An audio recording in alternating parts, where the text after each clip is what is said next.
ইনফোভিডির সমাধানে আপনাদের সবাইকে স্বাগত জানাই।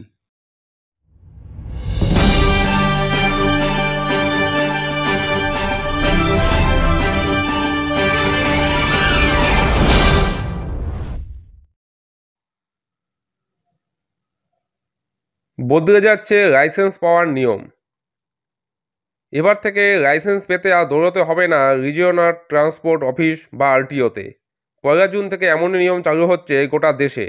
সম্প্রতি এই ঘোষণা করেছে সড়ক পরিবহন ও মহাসড়ক মন্ত্রক অর্থাৎ ministry of road transport and highways.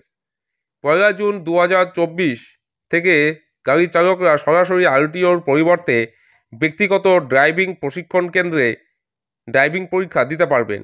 এই প্রতিষ্ঠানগুলি লাইসেন্সের যোগ্যতার জন্য পরীক্ষা পরিচালনা এবং সার্টিফিকেট প্রদানের জন্য অনুমোদিত হবে।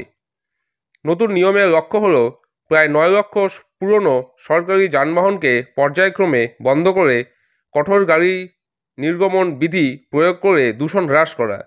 নিয়মের বাইরে দ্রুত গতিতে গাড়ি যদি কেউ চালায় তবে জরিমানা বাবদ 1000 থেকে 2000 টাকা নেওয়া হবে এবং ড্রাইভিং সিটে যদি কোনো নাবালক বসা অবস্থায় ধরা পড়ে তবে 25,000 টাকা জরিমানা করা হবে। এখানেই শেষ নয়, গাড়ির যিনি মালিক থাকবেন তার রেজিস্ট্রেশন কার্ডও বাতিল হবে এবং নাবালক 25 বছর বয়স পর্যন্ত লাইসেন্সের জন্য অযোগ্য হবে। অর্থাৎ বোঝাই যাচ্ছে যথেষ্ট কঠোরতা নিয়ে আসা হচ্ছে। এবার থেকে মন্ত্রক একটি নতুন লাইসেন্সের জন্য প্রয়োজনীয় ডকুমেন্টসগুলিকে আরও সহজ করে তুলবে। যানবাহনের ধরন অর্থাৎ 2 হুইলার বা 4 চাকার 4 হুইলার যেটাই হোক না কেন প্রয়োজনীয় নির্দিষ্ট নথি নির্ধারণ করা হয়েছে।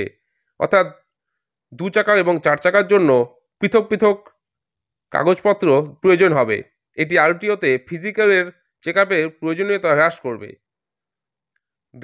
ড্রাইভিং ট্রেনিং সেন্টারে ন্যূনতম 1 একর জমি থাকতে হবে। অর্থাৎ যদি কেউ এই ড্রাইভিং ট্রেনিং সেন্টার খুলতে চান তবে তাকে 1 একর জমি তার অবশ্যই থাকতে হবে এবং 4 চাকার জন্য যদি তিনি খুলতে যান তবে তার 2 একর জমি। শিক্ষা সংক্রান্ত নির্ভরযোগ্য তথ্য অবশ্যই সবার আগে জানতে উপযুক্ত পরীক্ষার ইনফোভিডির সমাধানের সঙ্গে থাকুন হবে এবং ভিডিওগুলি বন্ধুদের সাথে শেয়ার করুন। সবাই সুস্থ থাকুন, ভালো থাকুন। অভিজ্ঞতা থাকতে হবে এবং বায়োমেট্রিক্স এবং আইটি সিস্টেমের সাথে পরিচিত হতে হবে। প্রশিক্ষণের সময়কালও এখানে জানিয়ে দেওয়া হয়েছে। হালকা মোটরযান এদের প্রয়োজন হচ্ছে 4 সপ্তাহে 29 ঘন্টা, থিওরি 8 ঘন্টা এবং 21 ঘন্টা ব্যবহারিক প্রশিক্ষণে বিভক্ত থাকতে হবে। ভারী মোটরযানের ক্ষেত্রে বলা হচ্ছে যে 6 সপ্তাহে 38 ঘন্টা, থিওরি 8 ঘন্টা এবং 31 ঘন্টা ব্যবহারিক প্রশিক্ষণে বিভক্ত। এই নিয়মগুলি প্রাইভেট ট্রেনিং স্কুলে নতুন চালকদের জন্য উচ্চমানের শিক্ষা ও প্রস্তুতি নিশ্চিত করবে। এই নিয়ম চালু হবে 1 জুন থেকে। অর্থাৎ বোঝাই যাচ্ছে যে কেন্দ্রীয় সংশ্লিষ্ট দপ্তর যথেষ্ট কঠোরতার সাথে বর্তমানে এই ড্রাইভিং সিস্টেমটাকে নিয়ে আসতে চাচ্ছে। এ বিষয়ে পরবর্তীতে যদি কোনো আপডেট আসে তা আমরা আপনাদের সামনে নিয়ে আসব। ভিডিওটি ভালো লাগলে অবশ্যই লাইক করবেন এবং কমেন্ট বক্সে আপনারা জানাবেন আপনারা কী ধরনের ভিডিও দেখতে চান। সবাই সুস্থ থাকবেন, ভালো থাকবেন।